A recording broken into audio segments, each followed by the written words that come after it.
Blood pooled on the cold stone floor of Canterbury Cathedral as Thomas Becket's skull split open under the knight's sword, his brains spilling onto the sacred ground where moments before he had been praying.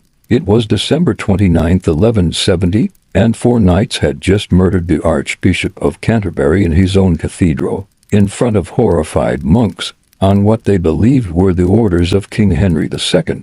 The man lying dead on the cathedral floor had once been the king's closest friend, his drinking companion, his chancellor, the architect of his power.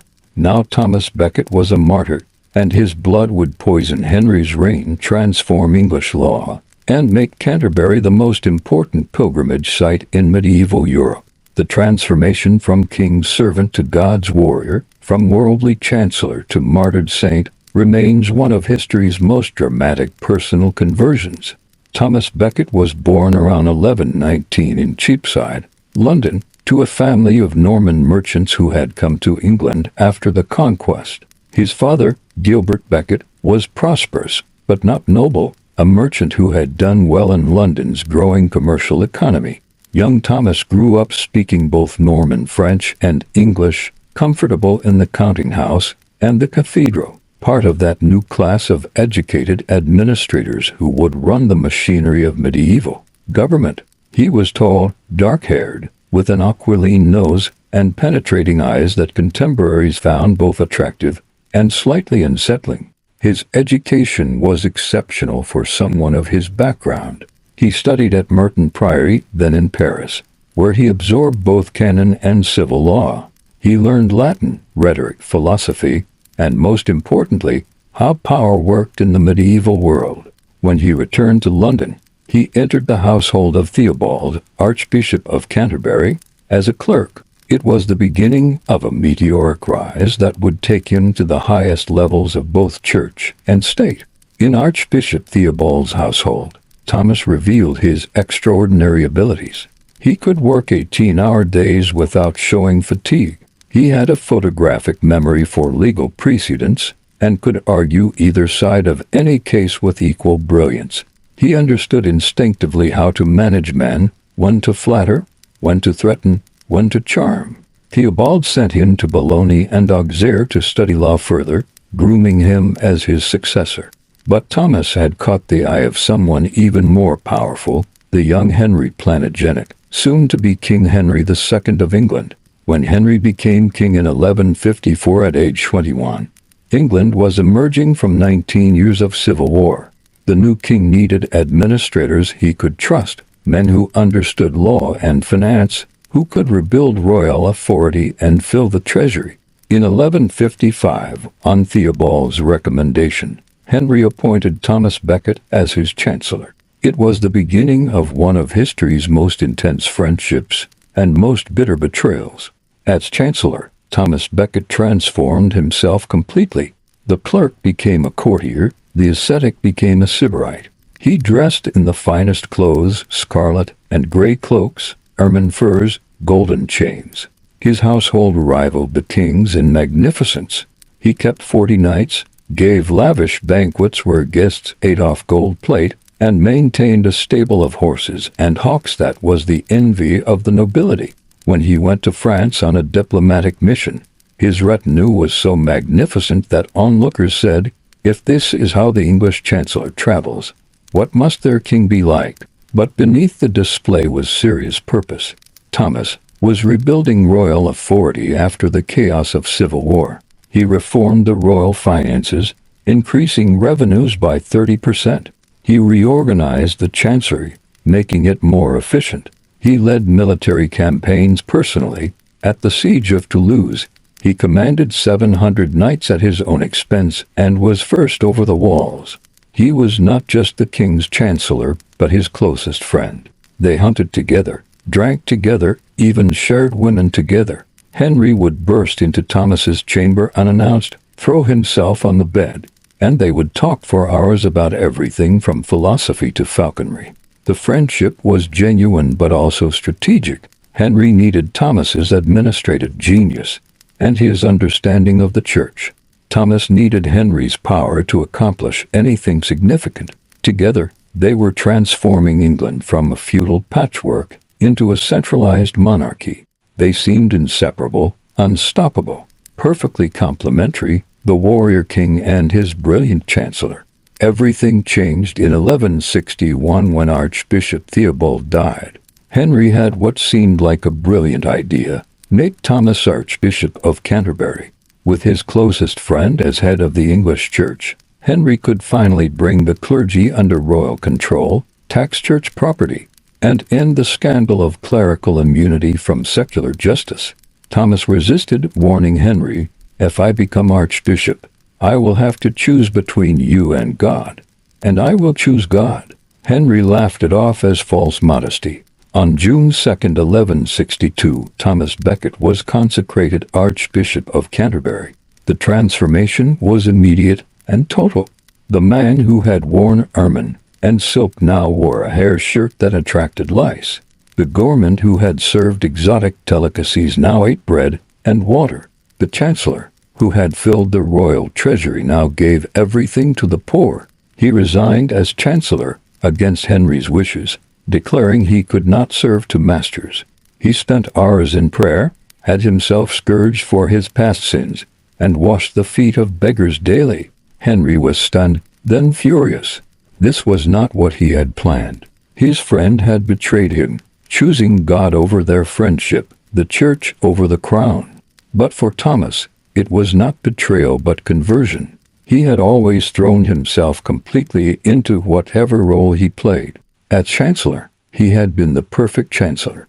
Now, as archbishop, he would be the perfect archbishop, and that meant defending the church against all enemies, including his former friend. The conflict escalated quickly. Henry wanted clergy who committed crimes to be tried in royal courts. Thomas insisted on church courts, which couldn't impose death sentences. Henry wanted to control church appointments. Thomas insisted on free elections. Henry wanted to tax church property. Thomas claimed church immunity. Every meeting between them ended in shouting matches that could be heard throughout the palace. The breaking point came at the Council of Northampton in 1164. Henry summoned Thomas to answer charges of contempt of court and financial irregularities from his time as chancellor. It was a show trial designed to humiliate and break in. Thomas arrived carrying his archiepiscopal cross like a weapon, refusing to acknowledge the court's jurisdiction over him. When it became clear he would be arrested, possibly killed, Thomas fled England in disguise, sailing to France where he would spend 6 years in exile. From exile, Thomas waged spiritual warfare against Henry. He excommunicated bishops who supported the king, placed interdicts on royal territories, and appealed to Pope Alexander III for support. Henry retaliated by seizing church properties and threatening to recognize the antipop. Europe watched in fascination as the King of England and his former chancellor tore each other apart. Louis VII of France, Henry's enemy, sheltered Thomas and encouraged his resistance. The Pope, needing both men, tried desperately to mediate. For 6 years, the conflict raged. Thomas lived in poverty in French monasteries, but his moral authority grew. Stories spread of his holiness, his visions, his prophecies. Meanwhile, Henry found that governing without his brilliant former chancellor was harder than expected. The royal administration, which Thomas had organized, began to falter. The king's temper, always volatile, became volcanic. He allegedly rolled on the floor in rage, chewing straw like a madman, when Thomas's name was mentioned. In 1170, a reconciliation was attempted. Henry needed peace with the church to secure his son's coronation. Thomas wanted to return to Canterbury. They met at Freetville in France, and for a moment, the old friendship seemed to rekindle. They talked privately for hours, and Henry reportedly said, "Why can't things be as they were between us?" But neither would compromise on principles. Thomas returned to England in December 1170, but the peace was illusory. Thomas immediately excommunicated bishops who had participated in young Henry's coronation without him, a direct challenge to royal authority. When Henry, spending Christmas in Normandy, heard this news, he exploded in one of his legendary rages. The exact words are disputed, but four knights heard what they interpreted as a royal command to rid the king of this troublesome priest. Reginald Fitzurse, Hugh de Morville, William de Tracy, and Richard le Breton sailed immediately for England. On December 29, 1170, the four knights arrived at Canterbury Cathedral in the late afternoon. Thomas was at vespers with his monks. The knights demanded he absolve the excommunicated bishops. Thomas refused. They left to arm themselves, returning as darkness fell. Thomas could have fled, could have barred the cathedral doors, but he refused. The Church of God must not be made a fortress, he declared. The monks tried to drag Thomas to safety, but he shook them off and walked toward the altar. The knights entered, shouting, "Where is the traitor?" Thomas replied, "Here I am, no traitor but a priest of God." They tried to drag him outside. Even they hesitated to spill blood in a church. But Thomas clung to a pillar. The first blow sliced off the top of his skull. The second drove him to his knees. The third split his head so violently that the sword broke on the cathedral floor. The fourth scattered his brains on the stones. Hugh of Horsia, a clerk who had accompanied the knights, placed his foot on Thomas's neck and spread the blood and brains across the floor, saying, "Let us away, knights. This fellow will rise no more." But Hugh was wrong. Thomas rose almost immediately, not in body but in spirit. The monks, recovering from their shock, collected his blood and brains in vessels. Within hours, people were claiming miracles. A paralyzed woman walked, a blind man saw. Within days, pilgrims were arriving at Canterbury. Within months, the cult of Thomas Becket had spread across Europe. The murdered archbishop had become a martyr, and martyrs were more powerful than living men. Henry's reaction, when he learned of the murder, revealed he had not explicitly ordered it. He shut himself in his chamber for 3 days, refusing food, tearing his clothes, wailing that his words had killed his friend. He would spend the rest of his reign trying to atone. In 1174, he walked barefoot to Canterbury, allowed himself to be publicly scourged, and spent the night praying at Thomas's tomb. The king who had fought the church for 20 years was now prostrate before his former friend's grave. Pope Alexander III canonized Thomas Becket in 1173, just 3 years after his death, one of the fastest canonizations in church history. Canterbury became the most important pilgrimage site in England, rivaling Rome and Jerusalem. Chaucer's Canterbury Tales, written 2 centuries later, immortalized these pilgrimages in literature. Thomas's shrine, glittering with gold and jewels donated by pilgrims, became one of the wonders of medieval Europe, until Henry VIII destroyed it during the Reformation. The martyrdom transformed English history. Henry was forced to abandon his attempts to control the church, establishing the principle of church independence that would ironically make the English Reformation possible centuries later. The common law system that Thomas had helped create as chancellor evolved separately from church law, creating the distinctive English legal tradition.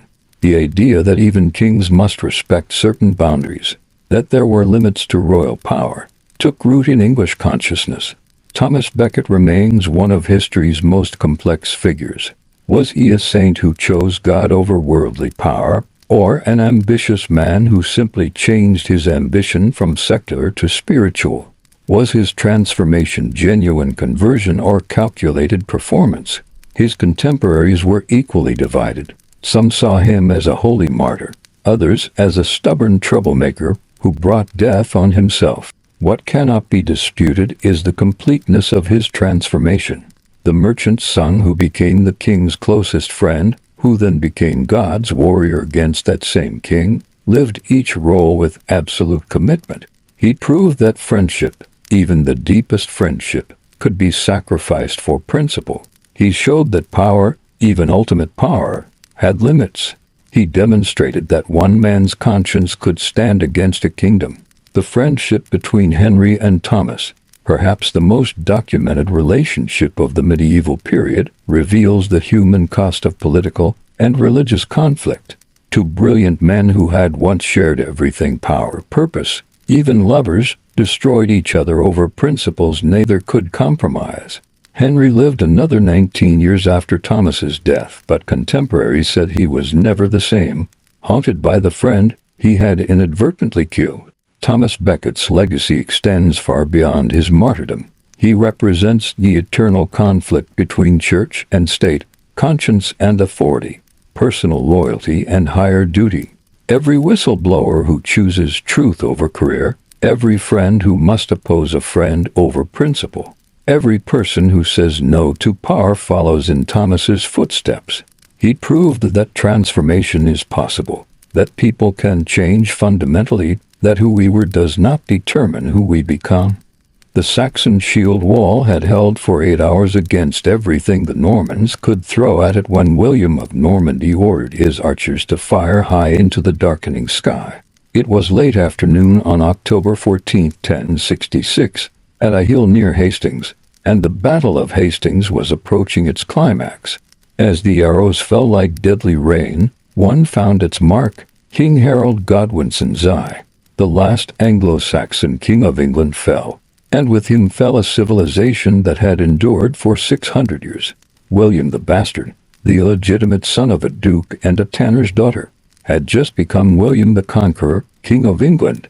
The boy who had slept holding his sword for fear of assassination, whose own nobles had mocked his birth, now held the richest kingdom in northern Europe. It was the last successful invasion of England, and it would transform not just England but the entire trajectory of Western civilization. William was born around 1028 in Falaise, Normandy, the product of an illicit union that would shadow his entire life. His father, Robert I, Duke of Normandy, had spotted a beautiful young woman named Herleva washing clothes in a stream below Falaise Castle. She was the daughter of a tanner, a profession considered unclean because it involved handling dead animals. Their relationship was more than a casual liaison but could never be marriage. When William was born, he was legally a bastard and able to inherit unless legitimized. The Normandy of William's childhood was a violent frontier state, carved out by Viking raiders just a century earlier. The Normans were Northmen Vikings who had settled in northern France and adopted French language and customs while retaining their Norse ferocity. Violence was endemic. Dukes were murdered, children were mutilated, entire families were exterminated in blood feuds. Young William learned early that in Normandy, you were either predator or prey. When William was 7, his father decided to go on pilgrimage to Jerusalem, seeking forgiveness for his sins, which were considerable, including murdering his own brother. Before leaving, Robert forced his nobles to swear allegiance to William as his heir, despite his illegitimacy. It was an extraordinary demand that many nobles accepted only reluctantly. Robert never returned, dying in Anatolia in 1035. 7-year-old William the Bastard was now Duke of Normandy, and the wolves began circling immediately. William's childhood was a nightmare of survival. 3 of his guardians were murdered in succession. His steward was killed in William's bedchamber, blood spattering the young duke. His tutor was poisoned. Assassins regularly infiltrated the castle. William's mother, Herleva, had remarried and couldn't protect him. He often slept in peasant hovels or forest hiding places, never spending 2 nights in the same place. He learned to trust no one, to sleep lightly, to kill without hesitation. The mockery of his birth followed him everywhere. William the Bastard was the polite version. His enemies called him far worse, making obscene references to his mother's profession and his tainted blood. At the siege of Alencon, when defenders hung animal hides from the walls and shouted hides for the tanner's grandson, William's response was so savage it shocked even that violent age. When the town fell, he had the hands and feet of 32 defenders cut off and catapulted over the walls. The mockery stopped. By adolescence, William had developed into a formidable physical specimen. Contemporary accounts describe him as tall and burly, with a harsh guttural voice that could be heard across a battlefield. His arms were so strong he could draw a bow that no other man could bend. He was utterly fearless in battle, always leading from the front, his sword work so devastating that opponents often fled rather than face him personally. But his true genius lay in his mind. He was a master strategist, understanding that violence without purpose was near barbarism. At 15, William faced his first major rebellion when his cousin Guy of Burgundy claimed the duchy. The Battle of Valais-Dunes in 1047 should have been William's death. He was outnumbered, and many of his own nobles had joined the rebels. But William had secured the support of King Henry I of France, and together they crushed the rebellion. William showed unexpected mercy to the defeated rebels, understanding that reconciliation could be more effective than revenge. It was a lesson he would sometimes remember, sometimes forget. William's marriage to Matilda of Flanders around 1051 was both a love match and a political masterstroke. Matilda was descended from Charlemagne, giving William's children legitimacy his birth denied him. Legend says she initially refused him, saying she was too high-born to marry a bastard, and William rode to Bruges, dragged her from her horse by her braids, and threw her in the mud. Whatever the truth, they married, and by all accounts loved each other deeply, producing at least 9 children who survived to adulthood. But William's ambitions extended beyond Normandy. In 1051, his distant cousin Edward the Confessor, King of England, reportedly promised him the English throne. Edward was childless, and the English succession was uncertain. William claimed Edward, who had spent his youth in Norman exile, preferred a Norman successor. Whether this promise was real or William's invention, he would stake everything on it. The crisis came in January 1066 when Edward died. The English Witten Royal Council immediately crowned Harold Godwinson, England's most powerful earl, as king. Harold was Edward's brother-in-law, an experienced military commander, and actually in England, crucial factors the Witten considered more important than any promise to William. But William claimed Harold had sworn on holy relics to support his claim to the throne when he had been shipwrecked in Normandy 2 years earlier. Harold's coronation was therefore perjury and usurpation. William's preparation for invasion was meticulous and revolutionary. He couldn't simply summon his feudal levies for such a risky overseas adventure. Instead, he recruited volunteers from across Europe with promises of English lands and wealth. He secured papal support by claiming Harold was an oath-breaker, and that the English Church needed reform. Pope Alexander II blessed the invasion as a holy war and sent a papal banner. William was transforming a dynastic dispute into a crusade. The logistics were staggering. William built a fleet of 700 ships to transport 7,000 men and 2,000 horses across the Channel. The horses were crucial. The Norman advantage lay in their cavalry, while the English fought on foot. Special ships had to be constructed with removable sides to load and unload horses. Weapons, armor, supplies, even prefabricated wooden castles were prepared. It was the most complex military operation since Roman times. William's invasion faced a massive gamble. The English Channel, that treacherous stretch of water that had protected England since Roman times. His fleet assembled at St. Valois-sur-Somme in early September, but contrary winds trapped them for weeks. Supplies ran low, men deserted, and critics said God was against the invasion. William had the body of St. Valery paraded through the camp, praying for favorable winds. Whether by divine intervention or meteorological coincidence, the wind changed on September 27th, but the delay proved fortunate. Harold Godwinson faced another invasion in the north. Harald Hardrada of Norway, supported by Harold's own brother Tostig, had landed with 300 ships. Harold force-marched his army north, covering 250 miles in 5 days, and destroyed the Norwegian army at Stamford Bridge on September 25th. It was a magnificent victory, but it left the English army exhausted and the south coast undefended. William landed at Pevensey on September 28th unopposed. William's first act on English soil was characteristic. He tripped and fell face first on the beach. His men gasped in horror at the bad omen. But William grabbed 2 handfuls of sand and declared, "I have taken England with both hands." He immediately built a wooden castle at Hastings and began systematically ravaging the surrounding countryside, forcing Harold to come to him. It was psychological warfare. Harold couldn't let Normans destroy his own earldom of Wessex. Harold force marched south, covering 250 miles in less than 2 weeks, gathering reinforcements as he went.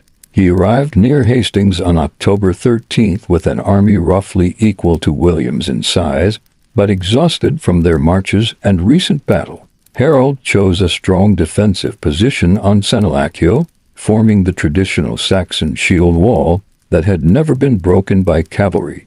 The Battle of Hastings on October 14, 1066, was one of history's most decisive days. It began at 9 a.m. with William's infantry attacking uphill against the shield wall. They were repulsed with heavy casualties. The Norman cavalry charged repeatedly, but couldn't break the Saxon line. Norman archers fired thousands of arrows, but the Saxon shields caught them. By noon, rumors spread that William was dead, and the Norman left wing began to flee. William's response defined the battle. He removed his helmet, rode along his line showing his face, and rallied his men. Then, whether by design or recognizing opportunity in disaster, he used the flight to his advantage. When Saxons broke formation to pursue the fleeing Normans, the Norman cavalry wheeled and cut them down. William repeated this feigned retreat tactic multiple times, each time drawing more Saxons from their impregnable position. As afternoon wore on, the shield wall thinned. William ordered his archers to fire at a high angle, arrows falling behind Saxon shields. One of these arrows struck Harold in the eye. As the king fell, the Saxon line wavered. William led a final cavalry charge that shattered the English army. Harold's brothers were dead, his housecarl's elite guards died around his body, and the flower of Anglo-Saxon nobility was destroyed in a single afternoon. But winning one battle didn't make William king of England. He had to conquer a kingdom of 2 million people with just 7,000 men. His solution was systematic terror combined with political legitimacy. He marched slowly toward London, destroying everything in a wide arc around the city, demonstrating the cost of resistance.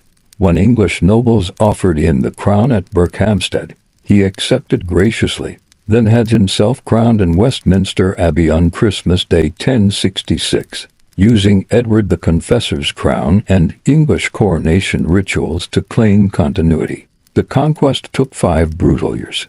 Rebellions erupted across England, each suppressed with increasing savagery.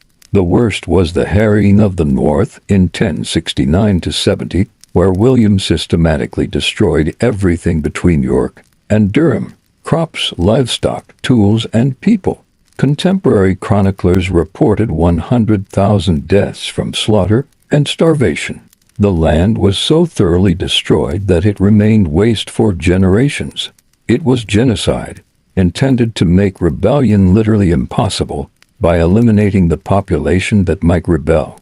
William revolutionized England through administrative genius as much as military might. He commissioned the Domesday Book in 1085, a complete survey of English land, resources, and population, an administrative achievement unmatched in medieval Europe. He introduced Norman feudalism, replacing English nobles with Norman lords who held land directly from the king in exchange for military service. He built castles everywhere, over 520 years, transforming the English landscape with these symbols of Norman domination. The transformation of English culture was profound. Norman French became the language of government and nobility, while English survived among peasants, eventually merging to create modern English. Norman architecture replaced Saxon buildings. Every major church was rebuilt in Romanesque style. Norman law merged with English custom, creating the unique English legal system. The conquest connected England to European culture in ways that shaped everything from literature to politics. William's character combined contradictions that make him fascinating and repellent in equal measure. He was deeply religious, founding abbeys, and enforcing clerical celibacy, yet capable of atrocities that shocked even medieval sensibilities.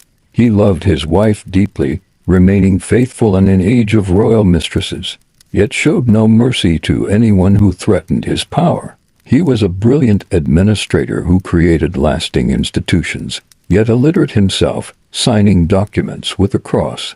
His death was characteristic of his life, violent and controversial. In July 1087, while attacking the French town of Montes, his horse stepped on burning embers, reared, and drove the pommel of the saddle into William's enormous belly. He lingered for weeks in agony, his intestines rotting from the internal injury. As he lay dying, his sons and nobles abandoned him to secure their inheritances.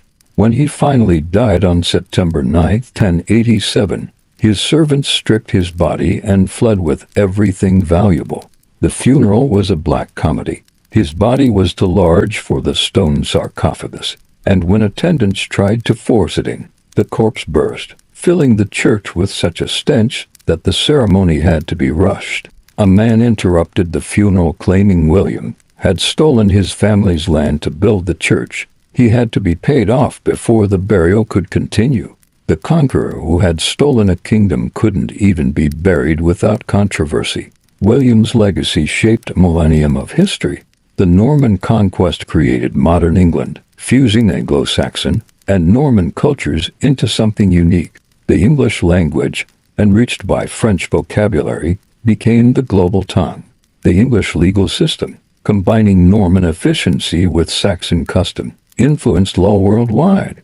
The connection between England and continental Europe, established by William, drove centuries of conflict and cooperation that shaped Western civilization. But the human cost was staggering. Perhaps 5% of England's population died in the conquest and its aftermath. An entire nobility was displaced, their lands stolen, their culture suppressed. The English became second-class citizens in their own country for generations. Villages were destroyed to create royal hunting forests. The Domesday Book recorded that large areas were simply waste, destroyed so thoroughly that they produced nothing. William the Conqueror proved that history belongs to those who seize it. An illegitimate child with no rightful claim to anything became one of history's most successful conquerors through pure will and ruthlessness. He showed that legitimacy could be created through victory, that might could make right, that a bastard could become a king if he was willing to pay the price in others' blood.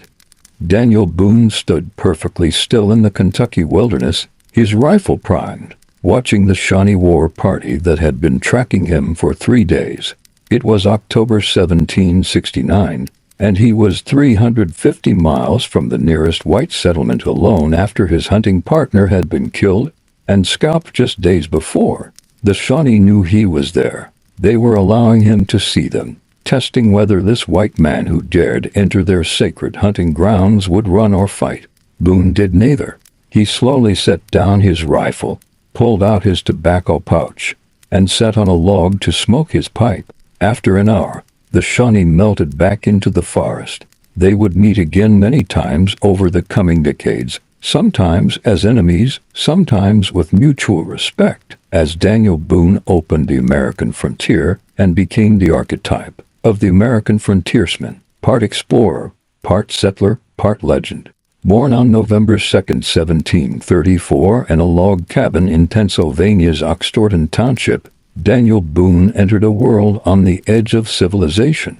His parents were Quakers who had emigrated from England, seeking religious freedom and land. The sixth of 11 children, Daniel grew up in a world where European settlement ended just miles from his home, where Indian raids were common, where survival required skills that couldn't be learned from books. Young Daniel showed little interest in formal education. He could barely read and write, spelling his own name Boone until his wife corrected him. But in the woods, he was a prodigy. By age 12, he was supplying his family's meat, spending weeks alone in the forest. He learned to move silently, to read tracks like words on a page, to understand the language of birds that warned of danger. His uncle taught him to shoot, and Daniel developed uncanny accuracy, able to bark squirrels, shooting the bark beneath them to kill by concussion without damaging the pelt.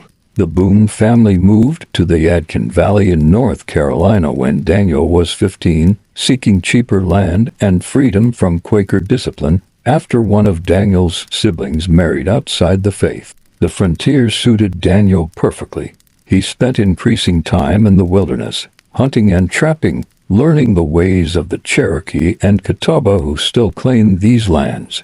He was developing skills that would make him legendary: the ability to find his way in trackless forest, to survive on what the land provided, to think like both predator and prey. At 21, Daniel married Rebecca Bryan, a neighbor's daughter described as tall, dark-haired, and capable of managing a frontier household alone for months while her husband disappeared into the wilderness.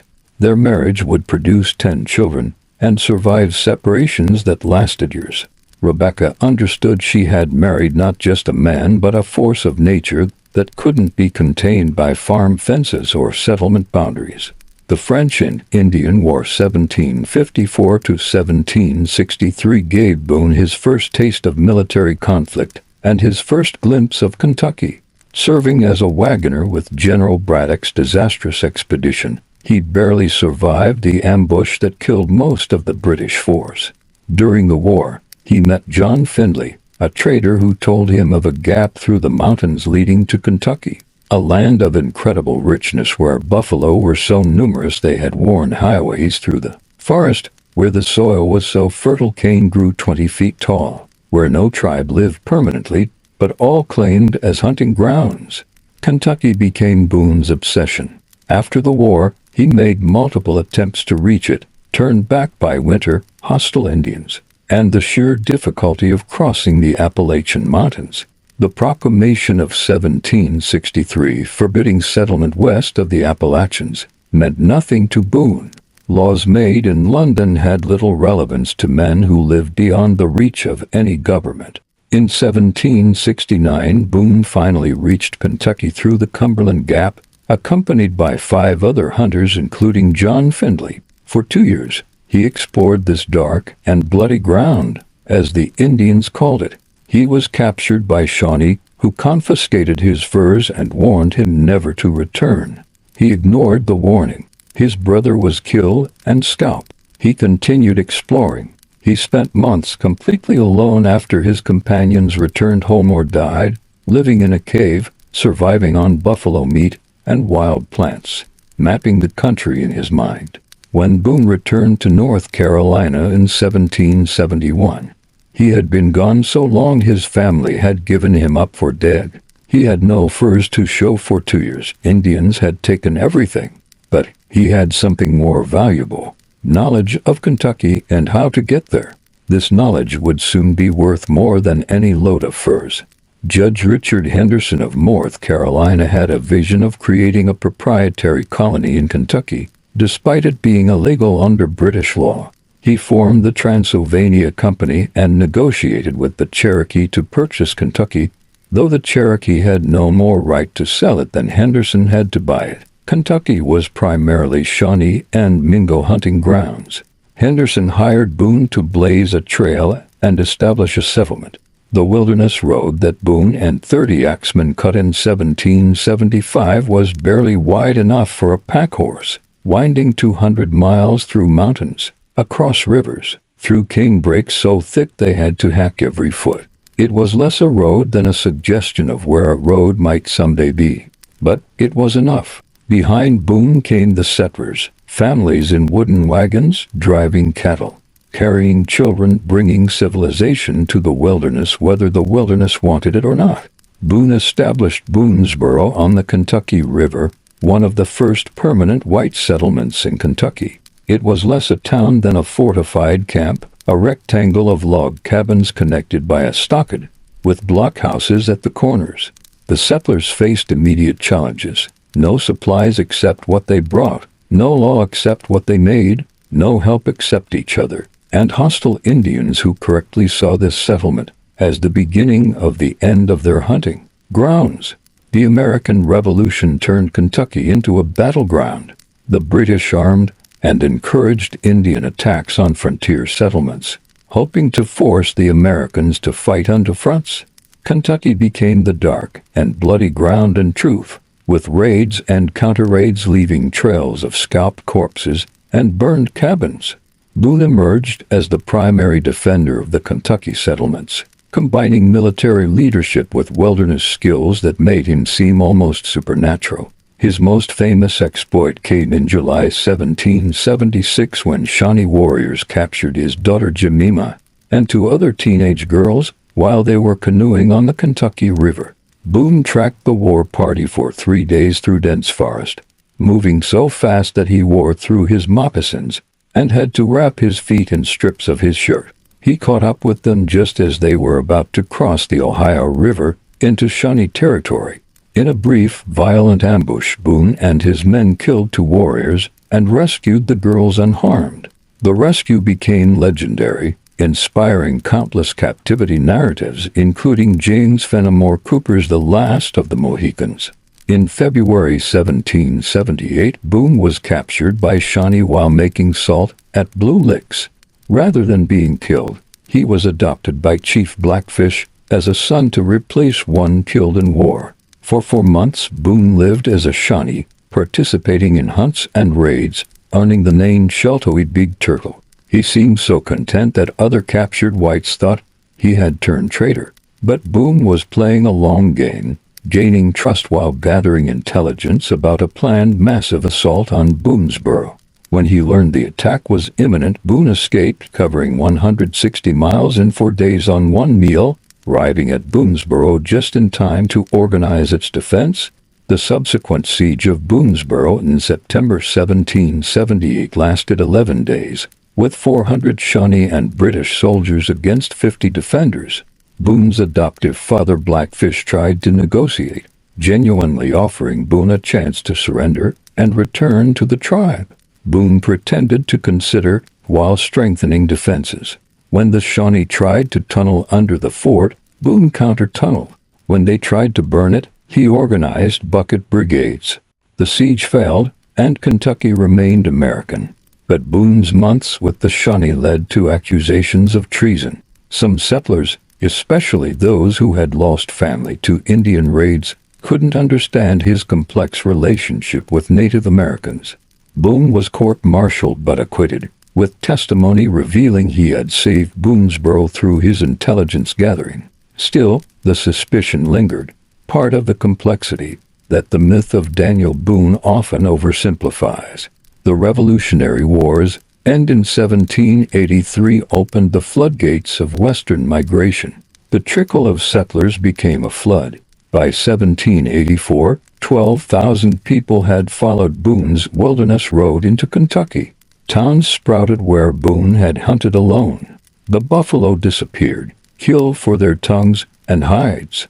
The canebrakes were burned to clear farmland. The Kentucky that Boone had discovered was vanishing under the very civilization he had led there. Boone himself was poorly suited to the society he had helped create. He was a terrible businessman, losing hundreds of thousands of acres through legal technicalities, overlapping claims, and his inability to navigate the paperwork of land ownership. He had claimed vast tracts when Kentucky was empty but failed to properly register them. Lawyers, many of whom had never set foot in Kentucky when Boone was fighting for it, took his lands through legal maneuvers he didn't understand. The most painful loss came in 1786 when Boone was returning from Virginia with $20,000 in cash money from land sales that settlers had entrusted to him to purchase land warrants. He was robbed at an inn, possibly drugged, and lost everything. Though likely not his fault, many settlers blamed him. Some thought he had stolen the money. The man who had risked his life countless times for Kentucky was now seen as either incompetent or corrupt. As Kentucky filled with people and lawyers, Boone moved further west. "Too crowded," he said when asked why he was leaving, though his nearest neighbor was miles away.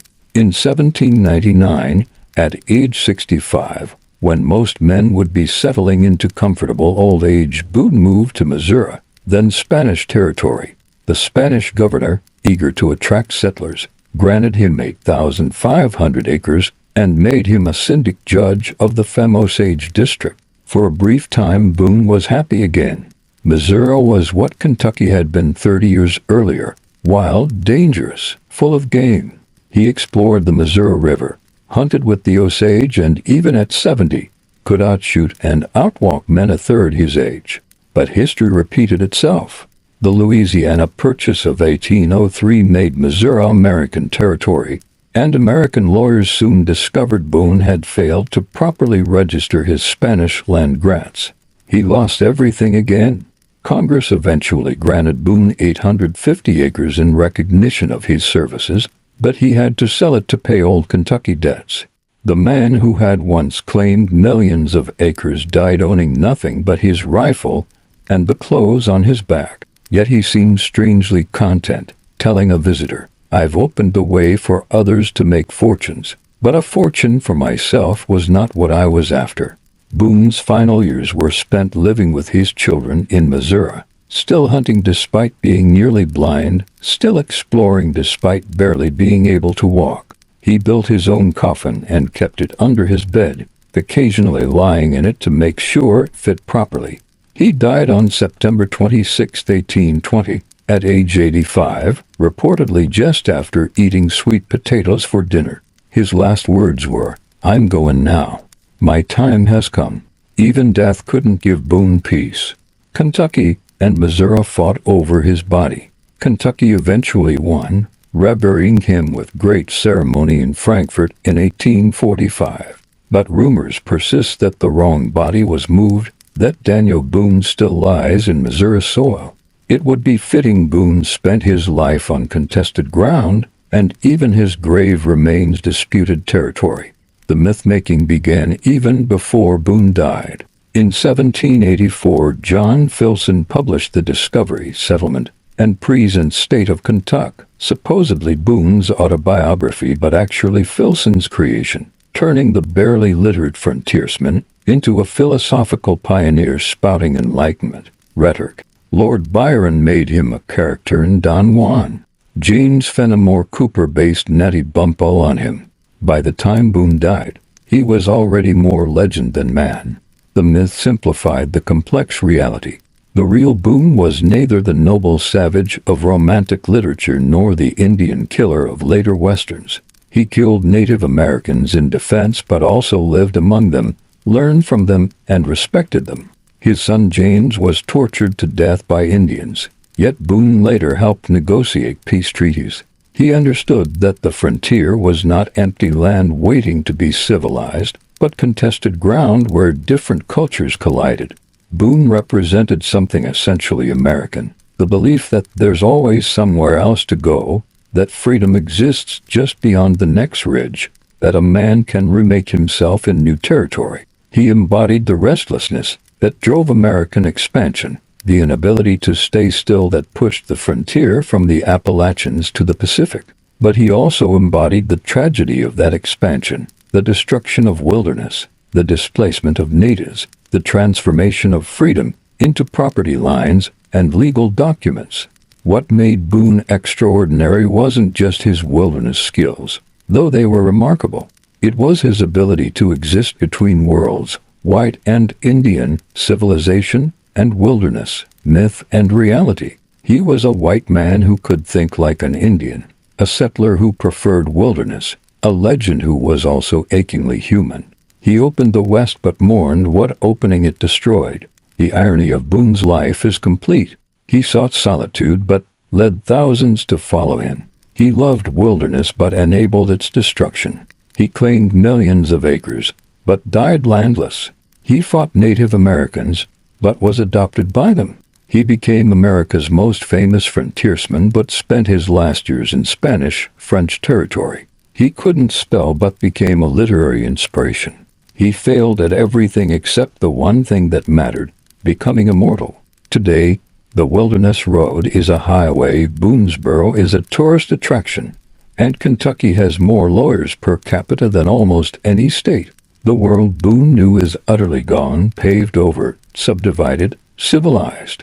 Yet something of Boone persists in the American character, the belief that freedom exists in movement, that there's virtue in self-reliance, that wilderness, even if only in our imagination, offers redemption. Daniel Boone was the last medieval man and the first modern American, a bridge between the old world of tribal territories and sacred hunting grounds and the new world of surveys and property deeds. He lived through the transformation of America from wilderness to nation, participated in that transformation, and was ultimately consumed by it. He gained immortality by losing everything else, became a legend by failing at ordinary life, achieved lasting fame by constantly moving beyond fame's reach. Three men from different centuries, different worlds, different struggles, Thomas Becket, William the Conqueror, and Daniel Boone, each transformed their worlds while being transformed themselves. A chancellor who became a saint, a bastard who became a king, and a frontiersman who became a myth. Their stories reveal the terrible cost of transformation, both personal and societal, showing us that changing the world usually means being destroyed by the change you create. Thomas Becket transformed from the king's greatest servant to his greatest enemy, from worldly chancellor to martyred archbishop. His transformation was so complete that even those who knew him best couldn't reconcile the two versions. He proved that principle could overcome friendship, that conscience could defy power, that one man's stand could limit a king's authority. But the price was everything: his friendship with Henry, his life, his blood on cathedral stones. He gained sainthood but lost his humanity, became a symbol but ceased to be a man.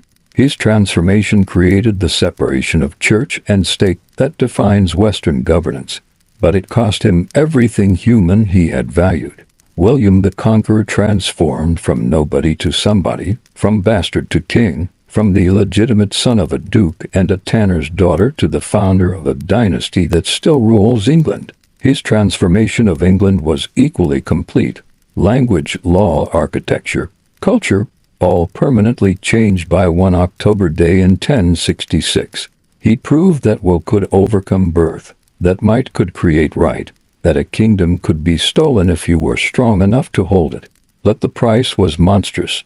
Perhaps 100,000 English dead, an entire culture suppressed, a nobility destroyed. William gained a kingdom but lost his soul, died abandoned, and so bloated with corruption that his corpse burst at his funeral. Daniel Boone transformed from explorer to legend, from pathfinder to path, from the man who found Kentucky to the symbol of American expansion. He opened the frontier but was consumed by what came through the opening. He proved that one man could change geography, that wilderness could be mapped, that courage and skill could overcome any natural barrier. But the price was the wilderness itself. Every trail he blazed brought destruction. Every settlement he founded ended the freedom he sought. He gained immortality, but lost every acre he claimed, became America's most famous frontiersman but died owning nothing, opened the West but mourned what opening it cost. These three transformations reveal patterns that transcend their specific times and places. All three men became what they had once opposed. Becket became the kind of stubborn churchman he had once maneuvered around as chancellor. William became the kind of tyrannical king he had rebelled against. Boone became the harbinger of the civilization he fled. Their transformations were both triumph and tragedy, achievement and loss, victory and defeat combined in ways that make simple judgment impossible. They also reveal the relationship between individual transformation and historical change. Becket's personal conversion created the martyrdom that changed English law. William's determination to overcome his bastard status led to the conquest that created modern England. Boone's restless search for solitude opened a continent to settlement. Personal transformation became historical transformation. Individual change created societal change. One man's journey became everyone's destination. The violence of their transformations reflects the violence of their times, but also something deeper about the nature of change itself. Transformation is violent. It requires the death of what was for what will be to emerge. Becket had to kill the chancellor in himself for the archbishop to live. William had to destroy Anglo-Saxon England for Norman England to exist. Boone had to eliminate the wilderness for America to expand. Creation and destruction are not opposites, but partners in the dance of transformation. Their stories also reveal the loneliness of transformation. Becket lost his greatest friend and died surrounded by enemies. William died abandoned by the nobles who had gained from his conquest. Boone outlived the world he had known and the people who had known him. Transformation isolates. You become something others cannot understand, cannot follow, cannot forgive. The transformer stands alone between the old world dying and the new world being born. Yet they chose transformation, knowing or sensing its cost. Becket could have remained chancellor, wealthy and powerful at Henry's side. William could have been content as Duke of Normandy, legitimate in his own duchy. Boone could have farmed peacefully in North Carolina, never venturing beyond the settlements. But something in each man refused the easier path, demanded transformation regardless of cost, chose the extraordinary over the ordinary even unto death. What drove them? For Becket, it was faith, whether in God or in his own vision of himself as God's servant. For William, it was ambition, the bastard's need to prove himself worthy through conquest. For Boone, it was restlessness, the inability to stay still when wilderness called. Different motivations but the same result, transformation so complete that the man who began the journey would not recognize the man who ended it. Their legacies continue to transform. Becket's martyrdom still defines the relationship between conscience and authority, inspiring everyone from Thomas More to modern whistleblowers. William's conquest created the English-speaking world that dominates global culture, from Shakespeare to the internet. Boone's pathfinding established the American pattern of perpetual movement, always seeking the next frontier, whether geographic, technological, or spiritual. But their legacies also warn us. Transformation consumes the transformer. The very qualities that enable transformation, absolute commitment, refusal to compromise, willingness to destroy the old, make it impossible to enjoy the new world created. Moses sees the promised land but cannot enter it. The revolutionary becomes the reactionary. The pioneer becomes the past. Transformation is a young man's game because it kills the man who plays it. In our age of rapid transformation, technological, social, environmental, these three men speak to us across centuries. They tell us that transformation is possible, but the price is always higher than expected. They show us that individuals can redirect history, but will be destroyed by the redirection. They prove that the world can be changed, but the changer will be consumed by the change. Thomas Becket asks us, what principle is worth friendship, comfort, life itself? William asks us, what ambition justifies any means to achieve it? Boone asks us, what freedom is worth finding if finding it destroys it? These are not questions with easy answers, but questions that must be asked by anyone who seeks transformation. Their final message might be this: transformation is not about the transformer, but about what is transformed. Becket died, but church independence lived. William died, but his conquest endured. Boone died, but the frontier he opened became America. They were instruments of transformation more than beneficiaries of it, means more than ends, doorways through which the future entered, but which were themselves destroyed by the passage. So the question they pose to us is not whether we want transformation. History suggests transformation happens whether we want it or not. The question is whether we're willing to be the instruments of transformation, knowing that the instrument is usually broken by its use. Are we willing to be the bridge between what was and what will be, knowing that bridges get trampled by the traffic they carry? Are we willing to transform and be transformed, to change the world while being destroyed by the change? These three men answered yes, and the world still reverberates from their answer. The chancellor who became a saint, the bastard who became a king, the frontiersman who became a myth, they paid the price of transformation and purchased with their payment a different world. They were broken by what they built, consumed by what they created, destroyed by what they achieved. But in their destruction was glory, in their consumption was meaning, in their breaking was the crack through which light entered the world.